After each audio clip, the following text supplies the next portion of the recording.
Good morning. Day 4.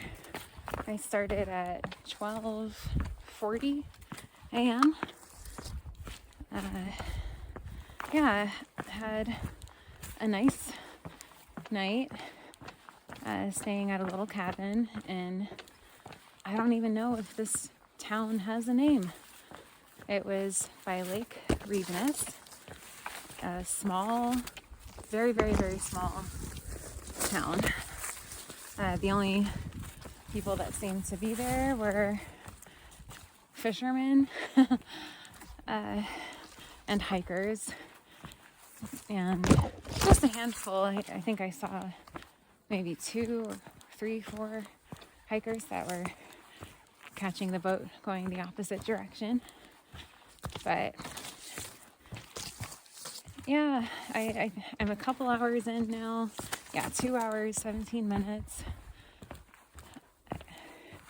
I got up at 11, and yeah, you could still see a glimmer of sunset in the horizon, which then turned into sunrise. Yeah, I guess basically been up through, I slept, but being this far up north, it's just really cool. Like, it doesn't get completely dark. So yeah, I'm feeling good. I only slept a few hours, but yesterday wasn't a big day in terms of miles. It was long in terms of just the lakes, the lake crossings, the weather, all the logistics. But I have 40 miles to get to the next lake, and there I can just call them when I'm about 6.7, I think, kilometers out, and they'll come and get me. So yeah, even though it's quote unquote only 40 miles, I'm glad I'm leaving this early, because it's a rough trail in terms of it reminds me a lot of Maine and all the lakes. It's just not easy footing. It's not easy to find a rhythm. And then I also have some pretty big climbs today too. I think today will be challenging, but I'm up for it, and I'm excited, and the weather should be good. I should be getting some sun today. I see lots of sky now, so yeah, very much looking forward to the day. All right, that tallest mountain in the distance, I came over the left of that, then down to the far lake, which you can see to the left. There's more lakes, but those are closer. And then just showing you the morning views. And we're going. I am really loving this. It's so open. And I have this all to myself. It's really calm. It's cold, but I'm completely bundled up. Good morning.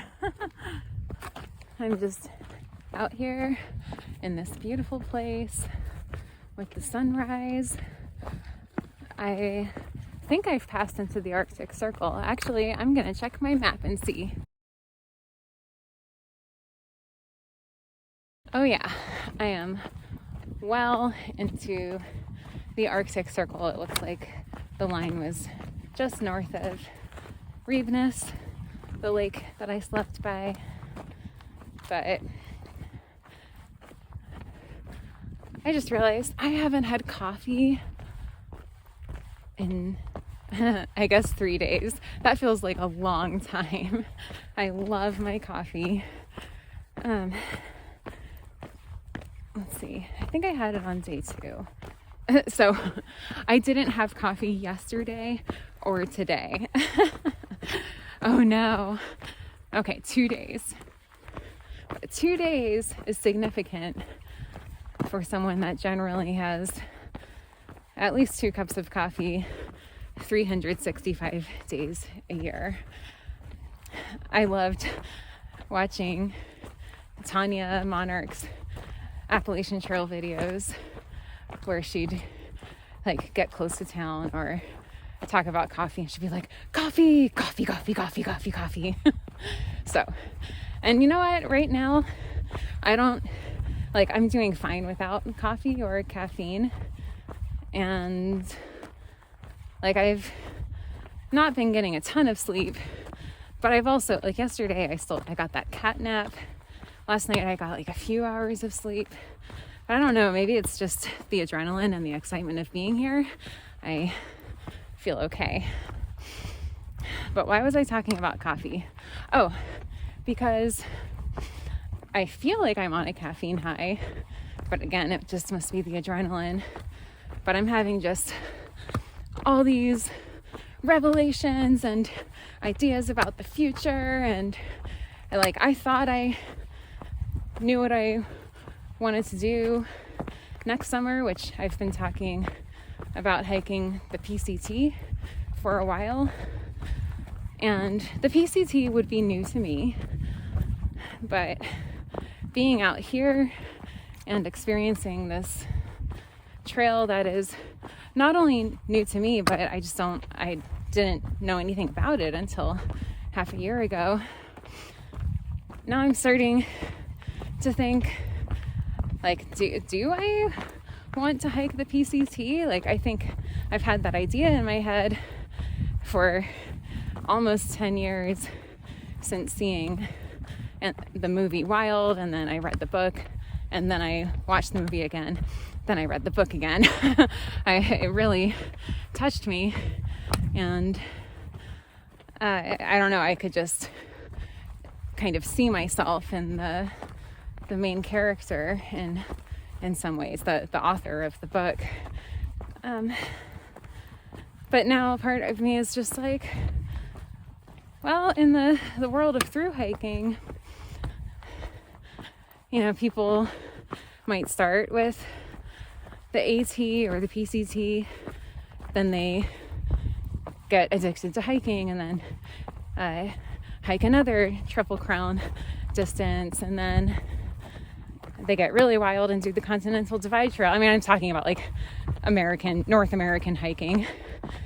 But so maybe part of it is like, well, this Pacific Crest Trail, I have some roots there. Like, I was born in Oregon. I lived in Oregon for 13 years in my adult life.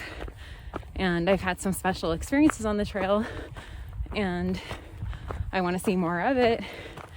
So I have some good reasons to go out there, but now I'm just having these thoughts of like, well, like, what else is out there that I have no idea about? I mean, obviously so much. The world is so big. Like, my knowledge is so relatively limited. So it just kind of has me rethinking everything a little bit, and not just like, what trail do I want to hike next, but also the big life questions. And I'm very happy with my life right now. I'm very happy with the direction it's going.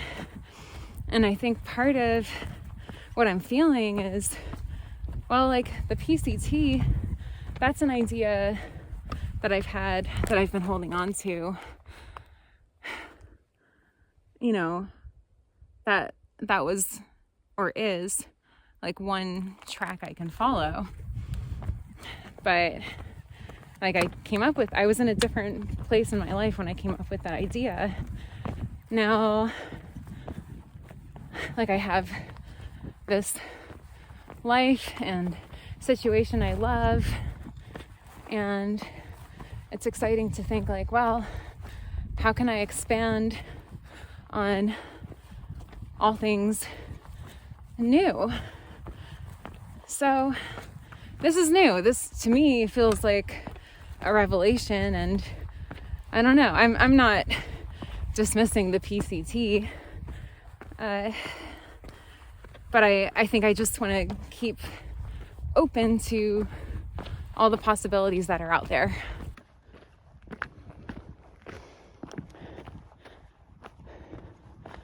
First time I've actually seen the sunrise on this trip. This is magical.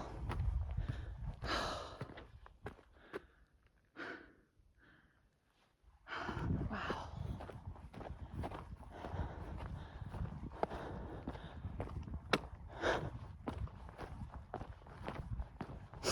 I'm like actually crying right now.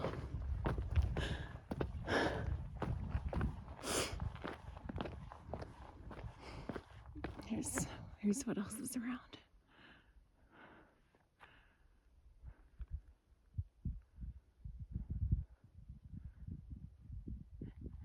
It's just completely still.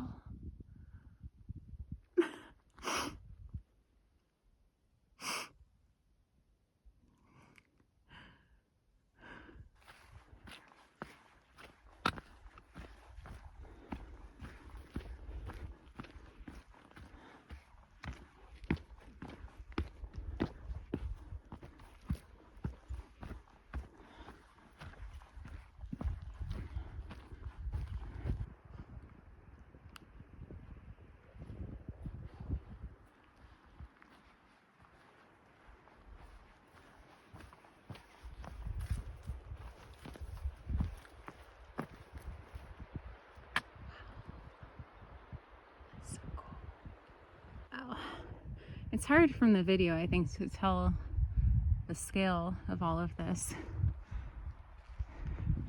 I'm getting lower, but yeah, I just looked up and was like, oh wow, I feel like I'm just on some epic movie set. And for any of you that watch House of the Dragons, I could totally see a dragon just swooping down here. Hopefully it would be a friendly dragon and not want to burn me to a crisp. But I'm moving well, which is it's all relative, but my body feels great. I'm sure because I didn't have as many miles yesterday. That certainly helped, and a decent amount of rest, but the footing has gotten a little bit better up here. Like you can see, there's some rocks, but not a bunch of big rocks. So I have been able to improve my pace a little bit. This morning I was over 24 minutes a mile. Now I'm down to like low 23 minutes per mile, and that, I'm keeping an eye on that because I just want to make sure I make good time to Kvikkjokk. I'm not on a schedule for a boat, but I do just want to make sure I get to town while things are open so that I can resupply my food. And then I also just want to make sure I give myself enough time to rest, because I'm going to have about 20 miles tomorrow to get to a boat crossing that is on a schedule. And the rest of the day pretty much hinges on making that boat and the one after that. And the next boat, the second boat crossing tomorrow, I have plenty of time to get there. So it's just the most crucial thing is covering those 20 miles, getting to the first boat. Then I have like a leisurely amount of time to go, I think 6 miles until the next crossing. Then after that, it's another just go time to get to Salta-Luokta station, which it's a mountain station right by a lake. And if I get there late, it's okay, but I would like to get there at a reasonable hour just so I can have dinner at normal dinner time. But based on how, like, my walk, I've been mostly walking and not doing as much running. The running feels too hard to maintain. Like, it feels too hard on my body and carrying my stuff. And walking feels much more sustainable, less wear and tear. So I'm happy to be walking, but it also just means it's going to take me a little more time to get to where I'm going, and it might mean a little less sleep. So these are the things I'm thinking about, but one step at a time. First step, I'm on my way, getting to Kvikkjokk. I think I'm about 15 miles in, making good time. I have, so that means how many miles to go? 25, which it's still so early in the day, so that feels achievable. And we'll see how it goes. I feel like I'm in Maine. Look at this. All the rocks, roots, beautiful colors. I don't have a view right now, but there are lakes in the vicinity. Oh yeah. And I think I just saw some bear paw prints in the mud earlier. So, and I've seen a few tents, but not recently. So I right now I'm talking. I've also been just like tapping my stick, my hiking pole on rocks to try to make noise. And after I turn off this video, I'm gonna go back to listening to some classical music on Spotify on my speaker, and I have it turned down low, but just keeping on the lookout. I'm not scared or anything, but I just want to make sure that I'm making enough noise so that I don't startle any animals. Ooh, what track is that? I've seen, not only what I think are bear tracks, but there were some other little critter looking tracks too. Oh, here's some mud. Oh, I just see Homo sapien tracks. But yeah, this is a nice little section. Very brushy. Here's a good one. I don't know what that is. Paw print? I mean, definitely a paw print. I just don't know for what animal.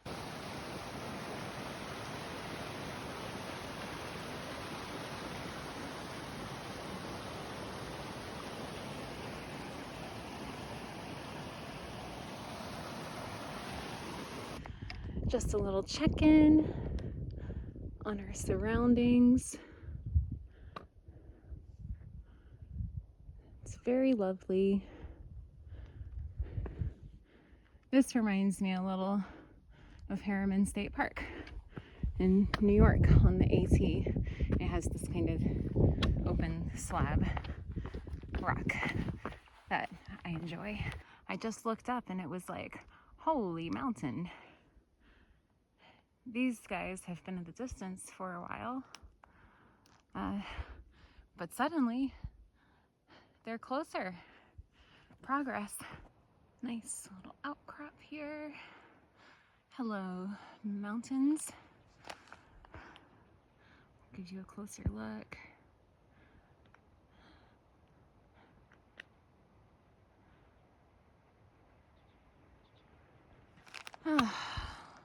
Oh, I see sun like way over there.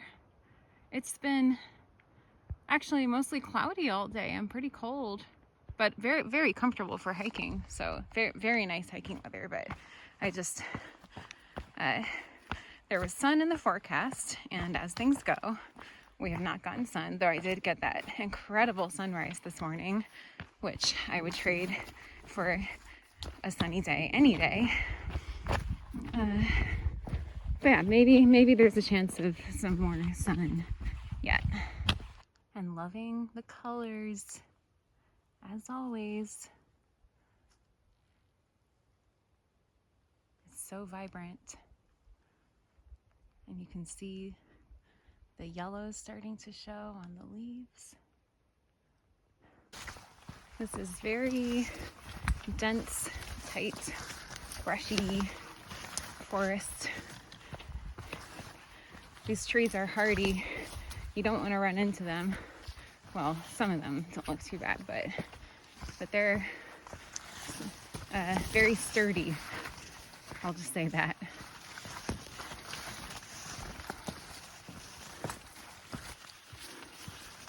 Oh, and this yellow section. Very much. It looks like yellow confetti.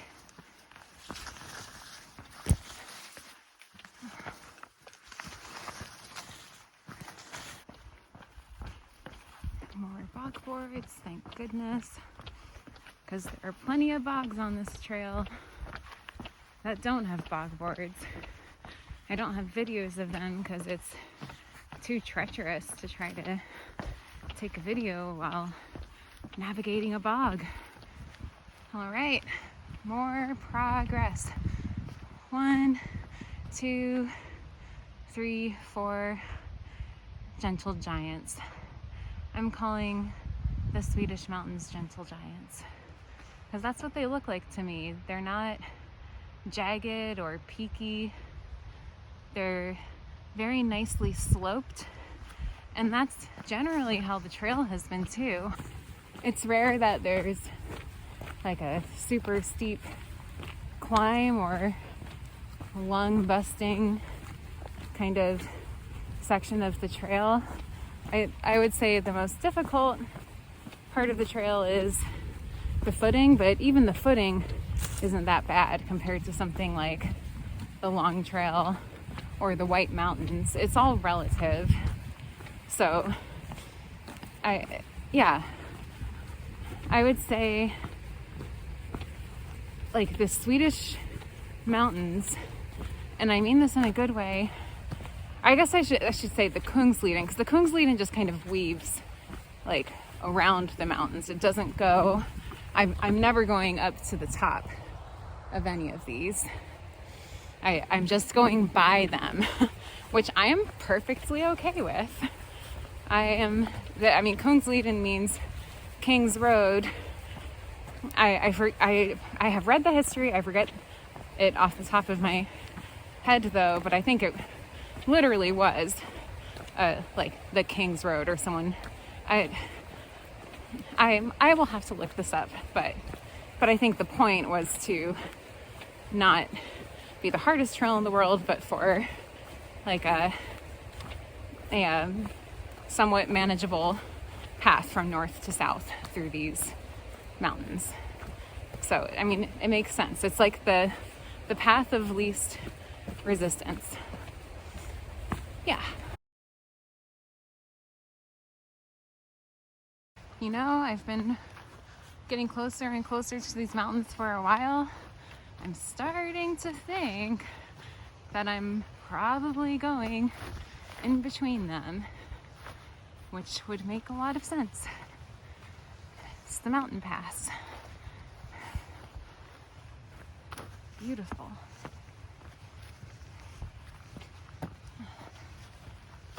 We are not going between. We are going north. We're going to the right. Cool, cool, cool. Okay, a quick check-in as I head to Kvikkjokk. I've been running myself ragged today without the running part. I've just been like hustle hiking all day, and I'm definitely feeling it. My feet are feeling it. My joints are kind of feeling it. Just looking at this sign. Ka-kala. Oh, look. That's very beautiful. But I've been, and then we have an obstacle. There's just a lot going on. Okay. I've taken to walking on my heels. I don't know if you can see that. So that my toes don't get wet. If there's like an inch of water, I'll just do a little heel walk. But I've been hustling to get to this point where there's supposed to be reception. There hasn't been reception for a lot of today. And I got instructions from, I believe, Helena and Bjorn to call them once I get to the area with reception, which is 6.5K outside of town or outside of the pickup point on the lake. And that way I can, like, they know I'm coming, but I can let them know when I'm 6.5 kilometers out. Then they'll know to come get me. And they don't follow a particular timetable, or they do, but they'll also pick you up outside of the timetable. But I've just been hustling, and I'm feeling it for mostly hiking. Yeah, if I ran, it's only been like a few steps here and there, like going downhill. But for only hiking, I've been making good time. For me, there are definitely stronger hikers that, can walk faster than me, but with all the rocks and roots and mud and all that, I'm making good time for me. Look at this huge mushroom. Looks like a flying saucer. Okay, we gotta keep moving. And the only reason I have urgency is because I want downtime. I want to be able to rest before I leave again, probably at midnight, to catch the next boat. And I need to see if they have provisions in town. My remaining provisions include a ham and cheese baguette, just like a saran wrap thing I got at a grocery store, and a bunch of candy, and that might be it. A sandwich and a bunch of candy. So that'll be fine for today, but I definitely need food for the next 20 miles. And so even if it's just like a bunch of snacks I can throw in my bag, that'll be fine. And then, it would be nice to have a real meal for dinner. If I can't find dinner in town, because this is just like a small little mountain town, I'll eat my sandwich for dinner. But then that means all I have for breakfast and trail snacks tomorrow is gobs and gobs of Swedish candy. And, we'll figure it out. I just remembered I have a muffin. I really thought it was important to include that in addition to my sandwich and candy. I have a blueberry muffin from the grocery store in Kvikkjokk, and it is in a little sandwich bag and smashed somewhere in my backpack, but that's breakfast tomorrow. I got 2 of them and had one this morning, and it was great. Whenever I look back on these videos, or blogs, if I'm writing, I'll go into, I'll talk all about, get this, in town, I had chicken. And to me, that's the most exciting news in the world. Then I look back on the blogs and I'm like, why was I talking so much about chicken? But just being honest, I made it to the sign, 6.5 kilometers to the dock. Gotta show you the beautiful view behind me. I have an hour and a half to go downhill 6.5K, which is about 4 miles, which I can do. There's a boat at 3 o'clock. Oh, I'm out of water. I had every opportunity to get water, but I was just so worried about getting here on time. So I'm gonna leisurely jog down to where the boat crossing the lake, where the lake is. And as soon as I see water, I'm gonna stop and get water. I was wrong. I was looking at my overall time, which I didn't start until 12:40 at midnight, after midnight, but I mistook my overall time for the day, 13 something for the time of day. So I actually